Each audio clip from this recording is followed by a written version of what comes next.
Hello everyone, welcome back to my YouTube channel mathematics आसान by Mahendra sir.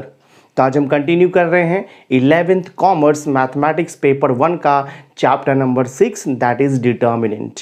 तो इसके पहले के वीडियो लेक्चर तक हमने डिटर्मिनेंट चैप्टर का एक्सरसाइज 6.1 कंप्लीट कर दिया है। तो आज की इस वीडियो लेक्चर से हम एक्सरसाइज 6.2 स्टार्ट करेंगे।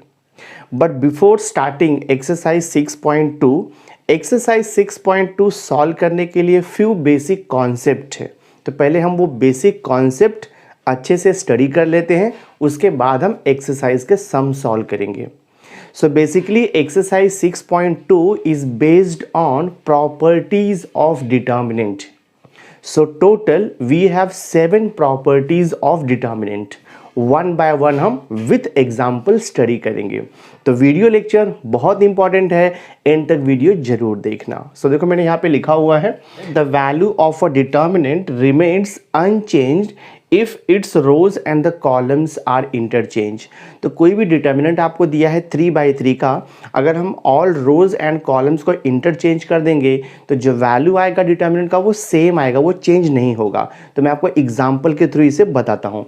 देखो मैंने एग्जाम्पल यहाँ पे लिखा है determinant D equal to first row का एलिमेंट है 2 3 4, सेकेंड रो का एलिमेंट है 1 3 2, थर्ड रो का एलिमेंट है 3 5 4। तो सबसे पहले हम गिवन डिटर्मिनेंट का वैल्यू फाइंड आउट करते हैं। तो इसे मैं इवैल्यूएट करता हूँ, तो ये हो जाएगा आपका रूल पता है प्लस माइनस प्लस, ऐसे लेके हम इसे इवैल्यूएट करते हैं। तो ये देखो हो जाएगा आपका d इज इक्वल टू, पहले +2 लेंगे, ठीक है। करस्पॉन्डिंग टू दिस +2 आपका ये फर्स्ट रो और फर्स्ट कॉलम डिलीट हो जाएगा, तो क्या बचेगा 3 2 5 4 बचेगा। तो मैं देखो यहाँ पे लिख रहा हूँ 3 2 और ये हो गया आपका 5 4। देन हम ये -3 लेंगे, -3 इंटू करस्पॉन्डिंग टू दिस 3 आपका ये फर्स्ट रो जाएगा और ये सेकेंड कॉलम जाएगा, तो बचेगा क्या 1 2 3 4। तो मैं देखो यहाँ पे लिखता हूँ 1 2 और ये हो जाएगा आपका 3 4। नेक्स्ट आपको मालूम है ये +4 लेना है, एंड करस्पॉन्डिंग टू दिस +4 ये फर्स्ट रो जाएगा और थर्ड कॉलम जाएगा, तो बचेगा 1 3 3 5। तो यहाँ पे लिखेंगे हम 1 3 और ये देखो 3 5। अब मैं इसका डिटर्मिनेंट निकाल सकता हूँ, 2/2 में कन्वर्ट हो गया है। तो ये जगह देखो 2 into 4 3 12 cross multiply 5 2 10, then -3 into 4 1 4 -3 2 6 हो जाएगा। फिर देखो ये +4 आएगा, 5 1 5 -3 3 9। सिंप्लीफाई करते देखते क्या आता है। ये जगह 2 इंटू 12 - 10 करोगे तो 2 मिलेगा, देन -3 4 -6 किया तो -2 आएगा, देन +4 5 - 9 किया तो -4 आएगा। तो देखते हैं इसका सिंप्लीफाइड वैल्यू क्या आता है। So this is equal to 2 2 4 और ये माइनस इंटू माइनस करोगे तो आपका प्लस हो जाएगा, 3 2 6 हो जाएगा, देन प्लस माइनस माइनस 4 4 16। सो देखो आंसर क्या मिलता है आपको, 6 + 4 10, 10 - 16 किया तो -6 आएगा। ये डी का वैल्यू हो गया।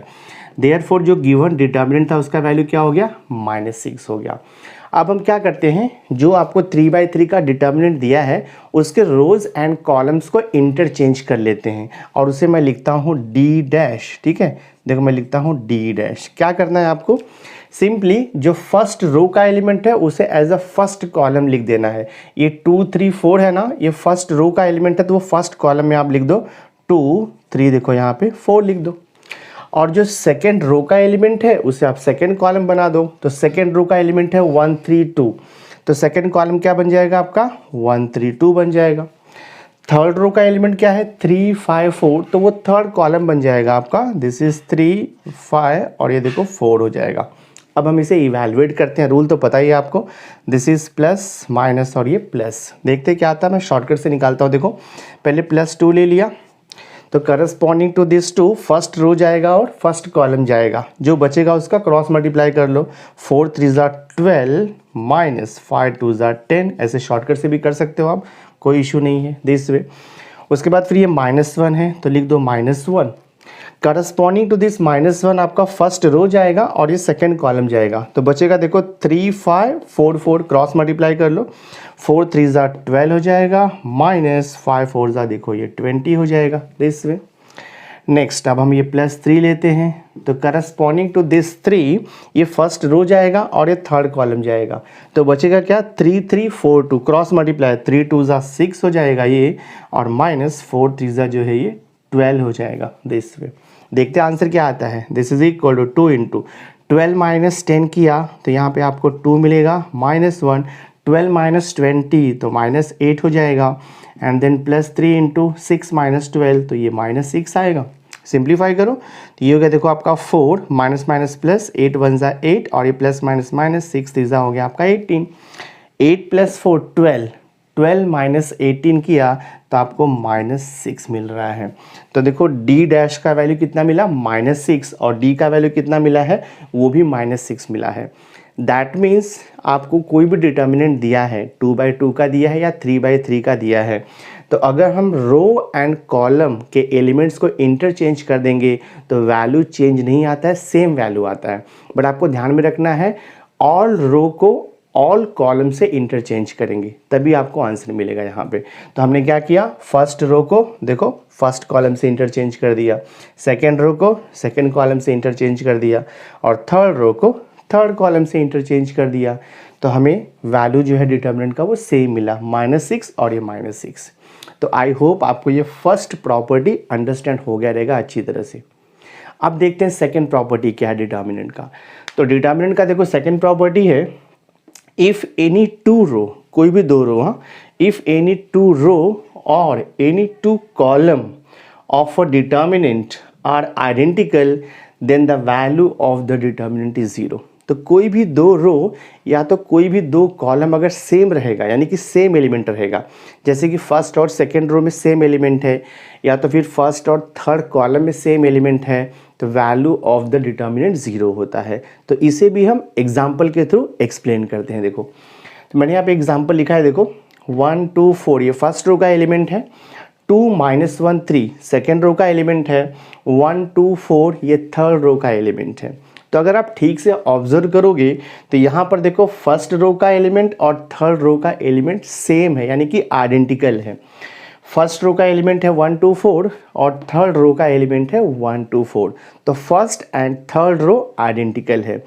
अब अगर आप इसका डिटर्मिनेंट निकालोगे तो वैल्यू आपको ऑलवेज 0 आएगा। तो सॉल्व करके देख लेते हैं हम लोग। सो दिस इज प्लस माइनस और ये प्लस, सो देखते क्या आता है। तो +1 करस्पॉन्डिंग टू 1 ये आपका फर्स्ट रो जाएगा, फर्स्ट कॉलम जाएगा, तो -1 3 2 4 बचेगा, -1 3 और ये देखो 2 4 हो गया आपका। देन फिर ये -2 देखो यहाँ पे, तो लिख दो -2 corresponding to this 2 delete first row and this second column, बचेगा क्या 2 3 1 4 बचेगा, तो यहाँ पे लिख दो 2 3 और ये हो गया आपका 1 4। देन +4 ले लिया, तो करस्पॉन्डिंग टू दिस +4 ये आपका फर्स्ट रो गया और ये थर्ड कॉलम गया, तो बचेगा 2 -1 1 2, तो यहाँ पे आप लिख दो 2 -1 और ये आप लिख दो 1 2। देखते क्या मिलता है answer. So this is equal to 1 × 4 × -1 -4 हो जाएगा। सब्ट्रैक्शन आता है ऑलवेज, 2 × 3 6, देन -2 4 2 ज़ा 8 -3 1 ज़ा 3, देन देखो यहाँ पे +4 2 2 ज़ा 4, देन सब्ट्रैक्शन आता है 1 × -1 तो -1 आएगा, बट ये सब्ट्रैक्शन है तो उसको +1 बना देगा ये। So this is equal to 1 × -4 -6, तो आप लिख सकते हो -10 और ये देखो -2 आपका, 8 -3 तो ये 5 हो जाएगा, देन +4 4 + 1 ये 5 आएगा। देखते हैं सिंप्लीफिकेशन क्या आता है इसका। So this is equal to -10, ये -10 हो जाएगा और ये +20 हो जाएगा। तो -10 कितना हो जाएगा -20, -20 + 20 आंसर आपको 0 मिलेगा। तो यहाँ पे फर्स्ट रो और थर्ड रो आइडेंटिकल था, अगर first row second row identical होगा तो भी 0 आंसर आएगा, या फिर सेकेंड रो और थर्ड रो सेम रहेगा तो भी आंसर 0 आने वाला है।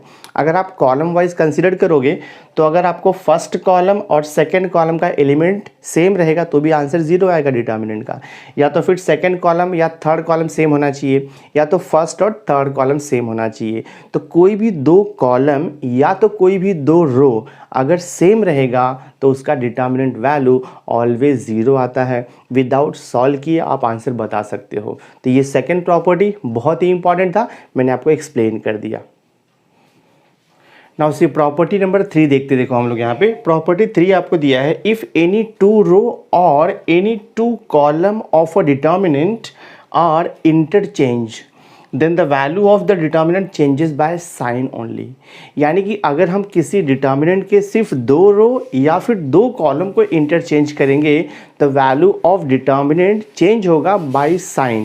दैट मीन्स व्हाट, देखो इसके पहले जो हमने किया था उसमें क्या किया था, changing all row with all the columns, यानी कि डिटर्मिनेंट में जितना भी रो है और जितना भी कॉलम है अगर हम उसे इंटरचेंज करेंगे तो value of the determinant same होता है। ये हमने इसके पहले के प्रॉपर्टी में किया था, बट ये प्रॉपर्टी डिफरेंट है। इसमें क्या बोल रहा है कि डिटर्मिनेंट का कोई भी 2 रो अगर इंटरचेंज करेंगे या तो कोई भी 2 कॉलम अगर हम इंटरचेंज करेंगे तो value of the determinants change होगा but by sign. That means अगर सपोज 6 आ रहा है तो इंटरचेंज करने के बाद वो -6 आएगा, या फिर सपोज -5 वैल्यू आ रहा है और इंटरचेंज करने के बाद फिर वो +5 आ जाएगा। यानी कि मैग्नीट्यूड नंबर सेम रहेगा, सिर्फ साइन चेंज होगा वहाँ पे। तो मैं एग्जांपल के थ्रू आपको एक्सप्लेन करता हूँ। सो देखो हमने यहाँ पे एग्जांपल लिया है, डिटर्मिनेंट फर्स्ट रो एलिमेंट है 2 3 -1, सेकेंड रो एलिमेंट है 4 1 2 एंड थर्ड रो एलिमेंट है -2 1 3। तो सबसे पहले मैं इसका डिटर्मिनेंट निकाल लेता हूँ, ठीक है। तो हम इसका डिटर्मिनेंट निकालते देखते कितना आता है। So this D is equal, rule आपको पता है प्लस माइनस, और हम यहाँ पे प्लस लेते हैं तो ये हो जाएगा। देखो आपका पहले 2 लिया, करस्पॉन्डिंग टू दिस 2 ये फर्स्ट रो का एलिमेंट डिलीट कर दो और फर्स्ट कॉलम का एलिमेंट डिलीट कर दो, जो बचेगा उसका डिटर्मिनेंट ले लो। तो 1 2 1 3, तो हम यहाँ पे लिखेंगे 1 2 1 3 दिस वे। देन ये -3 हो जाएगा, देखो आपका -3। सो करस्पॉन्डिंग टू दिस 3 आपका फर्स्ट रो जाएगा, सेकेंड कॉलम जाएगा, तो बचेगा क्या 4 2 -2 3। तो हम यहाँ पे लिखेंगे 4 2 और ये देखो -2 और ये 3 हो जाएगा। देन ये प्लस और ये माइनस का मल्टीप्लिकेशन करेंगे तो -1 आएगा, और करस्पॉन्डिंग टू दिस 1 ये फर्स्ट रो जाएगा और आपका ये थर्ड कॉलम जाएगा, तो बचेगा क्या 4 1 -2 1। तो हम यहाँ पे लिखेंगे 4 1 और ये देखो आपका -2 1। अब सॉल्व करते हैं हम लोग इसे, तो ये जाएगा 2 × 3 1 ज़ा 3 क्रॉस मल्टीप्लाई 1 2 ज़ा देखो 2 हो जाएगा। देन ये -3 3 4 ज़ा 12 लिखोगे, सब्ट्रैक्शन आता है ऑलवेज। -2 × 2 किया तो -4 आएगा, बट ये सब्ट्रैक्शन है तो इसे +4 कर देगा, ठीक है।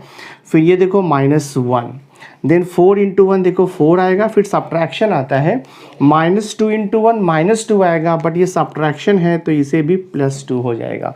सो देखते क्या मिलता है हमें यहाँ पे, 2 × 3 -2 किया तो 1 आ गया, फिर देखो -3 12 + 4 किया देखो 16 आ जाएगा ये, फिर -1 4 + 2 किया तो 6 आ जाएगा।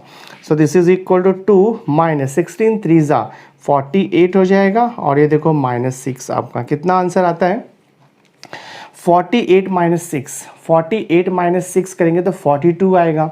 अब 42 आएगा और ये +2 है तो कितना हो जाएगा वो, देखो या तो आप ऐसे भी कर सकते हो 2 - 48 2 - 48 कितना हो जाएगा -46 हो जाएगा। -46 एंड -6 कितना हो जाएगा -46 -6 -52 हो जाएगा। तो हम यहाँ पे लिख देंगे -52। ये देखो आपको डी का वैल्यू आ गया -52। अब मैं क्या करता हूँ, ये जो डिटर्मिनेंट है कोई भी 2 रो को इंटरचेंज कर दो या फिर किसी 2 कॉलम को इंटरचेंज कर दो, कोई भी कर सकते हो आप। फर्स्ट रो को सेकंड रो से इंटरचेंज कर सकते हैं, फर्स्ट रो को थर्ड रो से, या फिर सेकंड रो को थर्ड रो से इंटरचेंज कर सकते हैं, या फिर कॉलम वाइज भी आप ले सकते हो। फर्स्ट कॉलम को सेकंड कॉलम से इंटरचेंज कर सकते हो, या फिर फर्स्ट कॉलम को थर्ड कॉलम से, या तो फिर सेकंड कॉलम को थर्ड कॉलम से। बट एक चीज़ आपको ध्यान में रखना है कि कॉलम को कॉलम से इंटरचेंज करना है, रो को रो से इंटरचेंज करना है, ठीक है। हम कॉलम और रो को मिक्स नहीं कर सकते। तो मैं क्या करता हूँ, देखो ये जो डिटर्मिनेंट है ना, तो अब मैं एक दूसरा डिटर्मिनेंट लेता हूँ। I will write here let D dash is equal to, क्या करते हैं हम लोग, देखो यहाँ पे जो मैंने इसके पहले डिटर्मिनेंट डी लिया हुआ है एग्जाम्पल, मैं क्या करता हूँ, ये जो फर्स्ट रो है ना, ये देखो आपका फर्स्ट रो है R1 और ये थर्ड रो है R2, इसे मैं इंटरचेंज कर देता हूँ। तो फर्स्ट रो और थर्ड रो, सॉरी ये थर्ड रो है, मैंने यहाँ पे सेकंड रो लिख दिया, फर्स्ट रो थर्ड रो।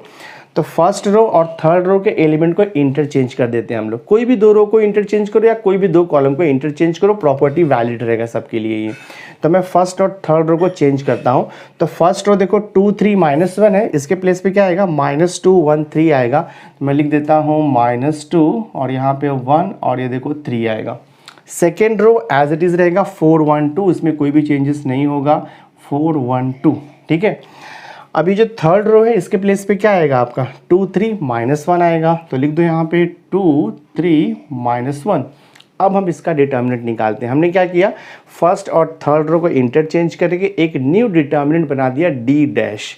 अब इसको सॉल्व करो तो find the value plus minus plus, rules तो आपको पता ही है। तो प्लस और माइनस का मल्टीप्लिकेशन माइनस आएगा तो -2 लिखोगे आप, ठीक है। यहाँ पर प्लस है तो यहाँ पे जो साइन रहेगा उसके साथ मल्टीप्लाई करना होता है हमें। तो प्लस और माइनस का मल्टीप्लिकेशन -2 आ गया। नाउ करस्पॉन्डिंग टू दिस -2 आपका ये फर्स्ट रो जाएगा और फर्स्ट कॉलम जाएगा। तो बचेगा क्या आपका 1 2 3 -1। तो लिख दो 1 2 और ये देखो 3 -1 हो गया दिस वे। देन ये -1 आएगा तो right here -1 corresponding to this -1 ये फर्स्ट रो जाएगा और ये सेकेंड कॉलम जाएगा। तो क्या बचेगा 4 2 2 -1। तो हम यहाँ पे लिखेंगे 4 2 और ये देखो 2 -1। नेक्स्ट +3, तो यहाँ पे लिख दो +3 करस्पॉन्डिंग टू +3। देखो यहाँ पे करस्पॉन्डिंग टू +3 ये फर्स्ट रो गया, थर्ड कॉलम गया। तो क्या बचेगा 4 1 2 3। तो यहाँ पे लिख दो आप 4 1 2 3। देखते क्या आता आंसर इसका। तो ये हो जाएगा -2 क्रॉस मल्टीप्लाई -1 -3 2 ज़ा 6। ये देखो -1 4 1 ज़ा -4 -2 2 ज़ा देखो 4 आएगा। और ये हो जाएगा आपका +3 3 4 ज़ा 12 आएगा, -2 1 ज़ा 2 आएगा। सिंप्लीफाई कर लो तो ये हो जाएगा -2 और ये देखो -7 आएगा। देन -1 ये -8 हो जाएगा और ये +3 12 -2 देखो कितना आएगा, ये 10 आएगा। सो ये हो जाएगा आपका -2 इंटू -7 मल्टीप्लाई करोगे तो 14 हो जाएगा, ये +8 हो जाएगा और ये +30 हो जाएगा। हम इसे ऐड कर देते हैं। सो 14 + 8, तो 14 + 8 करोगे 22 आएगा। 22 + 30 किया तो 52 आएगा, ठीक है। तो देखो आपको डी डैश क्या मिल गया है, 52 मिला है। और हमें डी क्या मिला था, देखो -52 मिला था और ये +52 मिल गया। That means what, number same रहेगा बट साइन चेंज हो जाएगा, एक माइनस और एक प्लस रहेगा, या फिर ये पहला प्लस दूसरा माइनस रहेगा। सो दिस प्रॉपर्टी थर्ड जो है वो यही है कि अगर हम किसी भी दो रो या किसी भी दो कॉलम को इंटरचेंज करेंगे तो value of the determinant changes by sign only, सिर्फ साइन चेंज होगा, नंबर सेम रहेगा। सो थर्ड प्रॉपर्टी बहुत ईजी था, हमने एक्सप्लेन कर दिया इसे। नाउ सी देखो प्रॉपर्टी नंबर 4 देखते हैं हम लोग। प्रॉपर्टी नंबर 4 है, if all the elements of any row और any column of a determinant are multiplied by some number k, then the value of the new determinant is k times the value of the original determinant. That means what, कोई भी आपको determinant दिया है तो हम किस determinant के किसी भी एक रोज को या फिर किसी भी एक कॉलम को किसी नंबर से मल्टीप्लाइड कर सकते हैं। नंबर सपोज के है, एनी कांस्टेंट है, तो जो value of the new determinant आएगा that will be the value के times of the original determinant. तो मैं आपको एग्जांपल के थ्रू एक्सप्लेन करता हूँ इसका मीनिंग क्या होता है। सो देखो हमने यहाँ पे एक डिटर्मिनेंट ले लिया है। फर्स्ट रो है 2 1 3, सेकेंड रो है -1 2 3, थर्ड रो है 1 2 3। तो सबसे पहले हम इसका डिटर्मिनेंट फाइंड आउट करते हैं।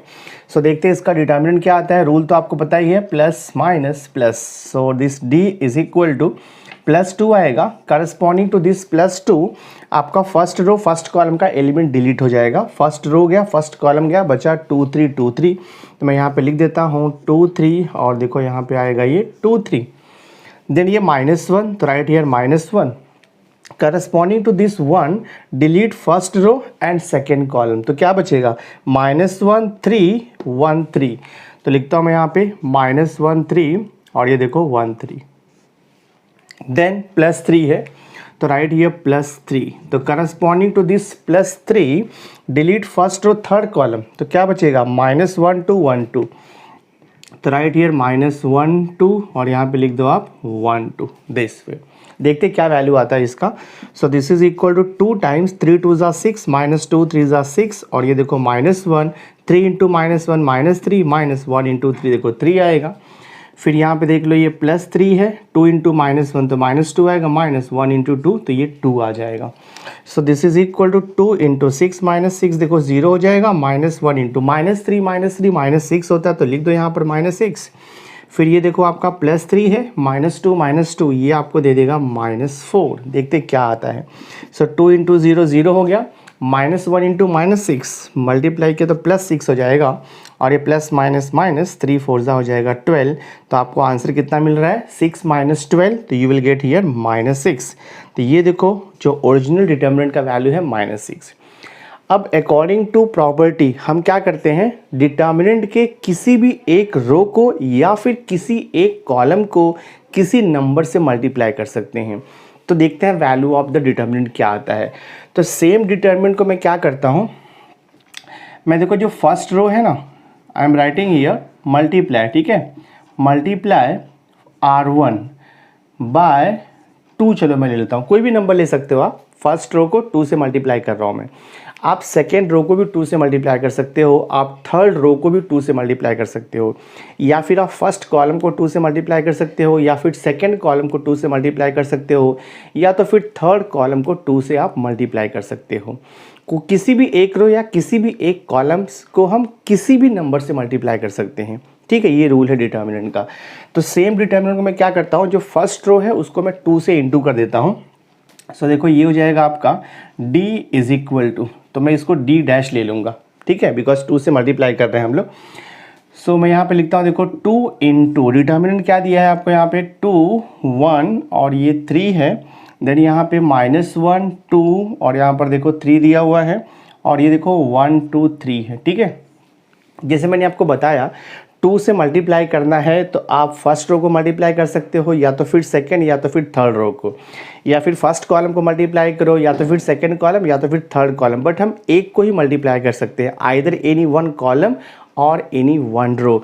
हर एक एलिमेंट को मल्टीप्लाई नहीं कर सकते, वो रॉन्ग हो जाएगा, ठीक है। तो मैंने यहाँ पे लिखा है ऑलरेडी, फर्स्ट रो को मैं 2 से इंटू कर देता हूँ। सो देखते क्या रहेगा ये d डैश आपका। फर्स्ट रो का एलिमेंट है 2 1 3, तो ईच एलिमेंट को 2 से इंटू कर दो, 2 2 ज़ा 4 हो जाएगा, 2 1 ज़ा 2 और ये 2 3 ज़ा हो गया 6। बाकी सेकेंड और थर्ड रो वैसे लिखना है, -1 2 और ये देखो 3 और ये हो गया 1 2 3। अब हम इसका डिटर्मिनेंट निकाल के देखते हैं क्या आता है। So this is equal to, rule तो पता है प्लस माइनस प्लस, तो पहले हमने ये +4 ले लिया, corresponding to this 4 first row जाएगा, फर्स्ट कॉलम जाएगा, तो बचेगा 2 3 2 3। सो लिख दो यहाँ पे 2 3 एंड दिस इज 2 3। देन फिर ये -2 आएगा, corresponding to this 2 delete first row and second column, so -1 3 1 3 बचेगा, तो राइट हियर -1 3 और यहाँ पे 1 3 हो जाएगा, ठीक है। फिर यहाँ पे देखो +6 हो जाएगा, तो right here +6, corresponding to this 6 first row जाएगा, थर्ड कॉलम जाएगा, तो -1 2 1 2 आएगा, तो राइट हियर -1 2 और यहाँ पे आप लिख दो 1 2। इवैल्यूएट करते देखते क्या आता है।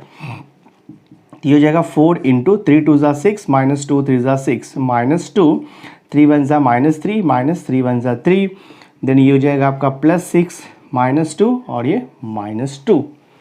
So this is equal to 4 into 6 -6 हो गया आपका 0, -2 इंटू ये हो गया देखो आपका -6 और ये +6 इंटू ये हो गया देखो आपका -4 हो गया।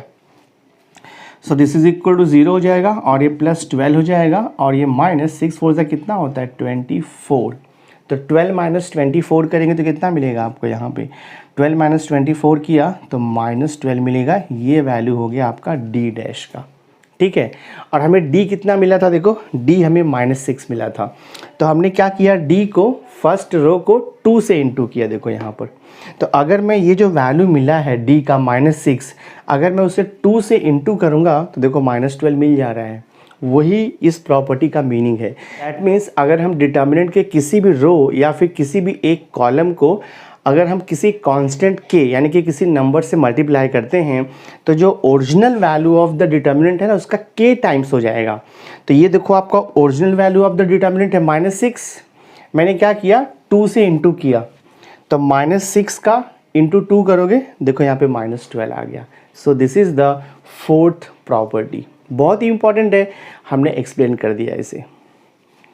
नाउ सी देखो नेक्स्ट प्रॉपर्टी है प्रॉपर्टी नंबर 5। प्रॉपर्टी नंबर 5 आपको बोल रहा है if each element of any row और column of a determinant is expressed as sum of two terms, ठीक है, then the determinant can be expressed as a sum of the two determinant. अगर आप example check करोगे, देखो मैंने यहाँ पे एग्जाम्पल लिखा हुआ है, यहाँ पे 3/3 का डिटर्मिनेंट है। फर्स्ट कॉलम आपको दिया है a1 + x a2 a3, second column का एलिमेंट है b1 + y b2 b3, और थर्ड कॉलम का एलिमेंट है c1 + z c2 c3।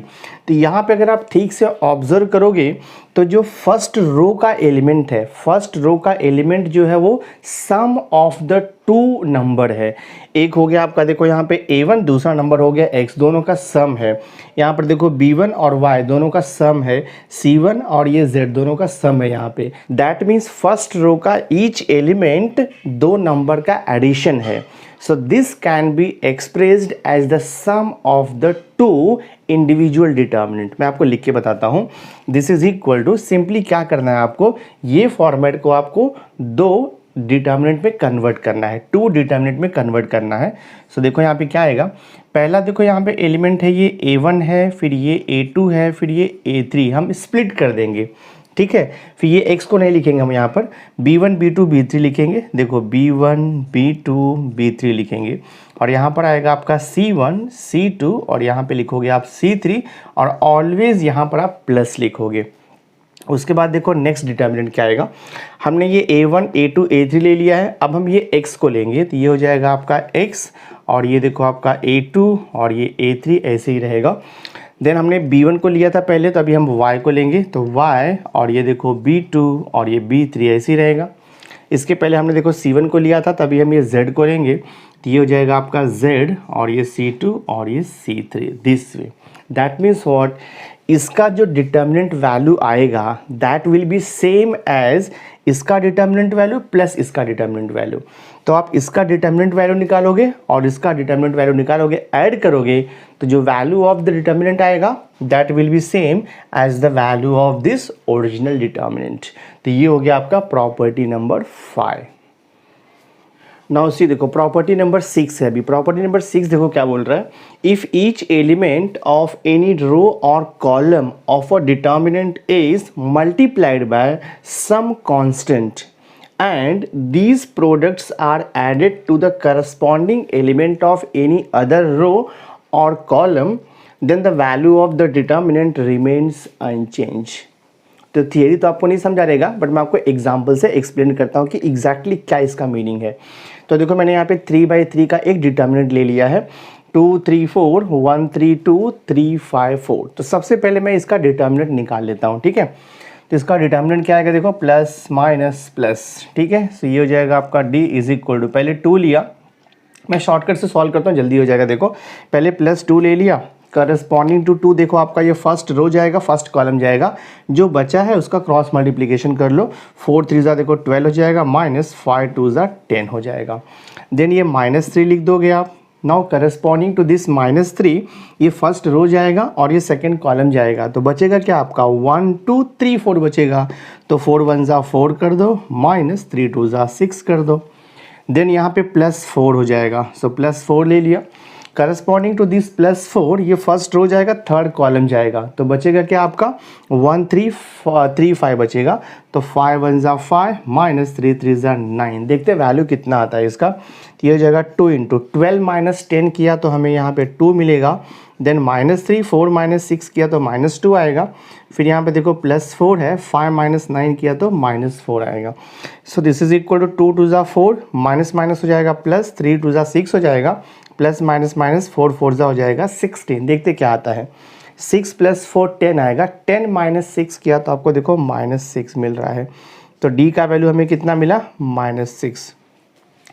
अब अकॉर्डिंग टू प्रॉपर्टी देखो क्या बोल रहा है, if each element of any row और column of a determinant is multiplied by some constant. That means हम क्या करते हैं कि किसी एक रो या कॉलम को हम किसी कांस्टेंट से मल्टीप्लाई कर देते हैं। तो मैं यहाँ पे देखो लिखता हूँ, मैं यहाँ पे लिख देता हूँ कि R1 मल्टीप्लाइड बाय, ठीक है, R1 मल्टीप्लाइड बाय, चलो मैं 3 कर देता हूँ, फर्स्ट रो को 3 से मल्टीप्लाई कर देता हूँ। ओके, अब देखो क्या हो रहा है यहाँ पे, if each element of any row और column of a determinant is multiplied by some constant, तो मैंने फर्स्ट रो को 3 से मल्टीप्लाई कर दिया। आप किसी एक रो या फिर किसी एक कॉलम को ही मल्टीप्लाई कर सकते हो एट ए टाइम, ठीक है। तो मैंने फर्स्ट रो को देखो 3 से मल्टीप्लाई कर दिया। उसके बाद क्या बोल रहा है, and these products, these products are added, मतलब इसको ऐड करना है to the corresponding element of any other row और एनी अदर कॉलम। तो एनी अदर रो या अदर कॉलम आप कोई भी ले सकते हो। जैसे मैंने यहाँ पे फर्स्ट रो लिया है, तो एनी अदर रो क्या आएगा, R2 आ सकता है या फिर R3 आ सकता है, कोई भी आप ले सकते हो। तो मैं यहाँ पे देखो लिख देता हूँ R2 दिस वे। तो हमने क्या किया, देखो फर्स्ट रो को 3 से इंटू किया और जो रिजल्ट आया 3R1 उसको हम सेकेंड रो में ऐड कर देंगे करस्पॉन्डिंग एलिमेंट में। तो अब ये डिटर्मिनेंट देखो आपका चेंज हो जाएगा। तो मैं इसको लिख देता हूँ D dash is equal to, ठीक है। अब देखो यहाँ पे फर्स्ट रो तो एज इट इज़ रहेगा, ये हो जाएगा 2 3 और ये 4 वैसे ही लिखना है। नेक्स्ट क्या है, अभी देखो सेकेंड रो को फर्स्ट रो को 3 से इंटू करना है। तो फर्स्ट रो को 3 से इंटू करना है और इंटू करने के बाद जो आएगा उसे हम सेकेंड रो में ऐड कर देंगे। तो फर्स्ट रो को अगर आप 3 से इंटू करोगे तो 3 2 कितना हो जाएगा 6, और ये 6 में 1 को ऐड कर दो तो ये सेकेंड रो का एलिमेंट देखो चेंज होगा 7 हो जाएगा। सेम वे फर्स्ट रो का जो नेक्स्ट एलिमेंट है वो 3 है, तो 3 को 3 से इंटू कर दो तो 9 हो जाएगा, और 9 में ये 3 को ऐड कर दो corresponding element of second row, तो 9 + 3 देखो यहाँ पे आपका ये 12 आ जाएगा। Exactly same way first row का नेक्स्ट एलिमेंट देखो 4 है, तो 4 को 3 से इंटू कर दो तो 12 हो जाएगा, और 12 में ये 2 को ऐड कर दो तो आपको मिल जाएगा 14, ठीक है, दिस वे। तो सेकेंड रो यहाँ पे चेंज कर दिया हमने एलिमेंट को। अब उसके बाद ये जो है आपका 3 5 और ये 4 देखो एज इट इज़ रहेगा, ऐसे लिखते हैं हम लोग। अब हम इसका डिटर्मिनेंट निकालने का ट्राई कर देखते कितना आता है।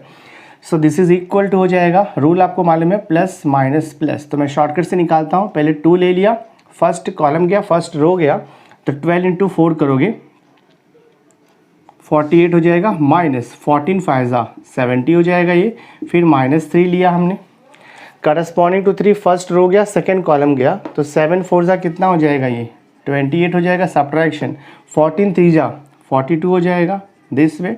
उसके बाद फिर हमने यहाँ पे +4 लिया, करस्पॉन्डिंग टू 4 देखो आपका फर्स्ट रो गया, थर्ड कॉलम गया, तो 7 5 कितना हो जाएगा देखो ये 35 हो जाएगा, माइनस 12 3 36 हो जाएगा। सिंप्लीफाई करता हूँ मैं, तो ये हो जाएगा देखो आपका 2 × 48 - 70 करेंगे तो 70 माइनस अगर हम 50 करते हैं तो कितना मिलेगा 20 मिलता है, तो 70 - 48 करोगे तो आपको -22 मिल जाएगा ये, ठीक है। और ये देखो आपका -3 है, 28 - 42 तो 28, 12 - 8 करेंगे तो 4 आएगा, और यहाँ पे 3 - 2 किया तो 1 आएगा, तो ये देखो आपको -14 मिलेगा, ठीक है। और ये देखो +4 है, 35 - 36 किया तो -1 आता है। सिंप्लीफाई करते हैं हम इसे, तो ये हो जाएगा -2 2 4 2 2 4, देन माइनस माइनस प्लस हो जाएगा, 14 3 42 हो जाएगा, और ये देखो -4 हो जाएगा। तो कितना आएगा -44 और ये +42, तो ये -2 हो जाएगा और ये -4 हो जाएगा, तो आंसर देखो आपको -6 आएगा। यानी कि डिटर्मिनेंट D का वैल्यू भी -6 आया, और प्रॉपर्टी यूज़ करने के बाद जो हमने D डैश निकाला है वो भी देखो -6 आ गया, यानी कि दोनों का डिटर्मिनेंट वैल्यू सेम आ गया। तो ये 6 प्रॉपर्टी भी हमने आपको प्रूफ कर दिया।